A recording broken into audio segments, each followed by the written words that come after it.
Sejumlah pihak mengkhawatirkan investasi di IKN Nusantara di Kalimantan Timur, Kaltim, yang tak kunjung terrealisasi. Namun Otorita IKN Nusantara, OIKN, menyebut investor sudah siap untuk berkunjung ke IKN Nusantara.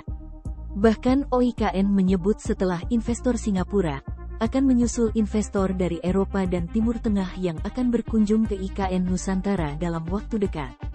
Sayangnya menurut Direktur Center of Economics and Law Studies, Celios Bima Yudhistira, kunjungan investor ke IKN Nusantara ini belum menjamin realisasi investasi.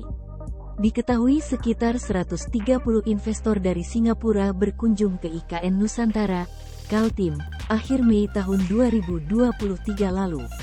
Setelah kunjungan delegasi Singapura, berikutnya menyusul investor Eropa dan Timur Tengah yang akan berkunjung ke IKN Nusantara. Ekonom Celios Bima Yudhistira menilai, kunjungan para calon investor asing ke IKN Nusantara belum menjamin realisasi investasi akan langsung dilakukan. Kunjungan investor belum menjamin akan langsung realisasikan investasi karena ada beberapa hal yang jadi pertimbangan, kata Bima seperti dikutip tribunkaltim.co dari kontan.co.id. Menurutnya ada beberapa pertimbangan investor dalam melakukan realisasi komitmen investasinya di IKN Nusantara. Pertama, investor perlu mendapat kejelasan terkait keberlanjutan proyek IKN, terutama pasca pemilu 2024.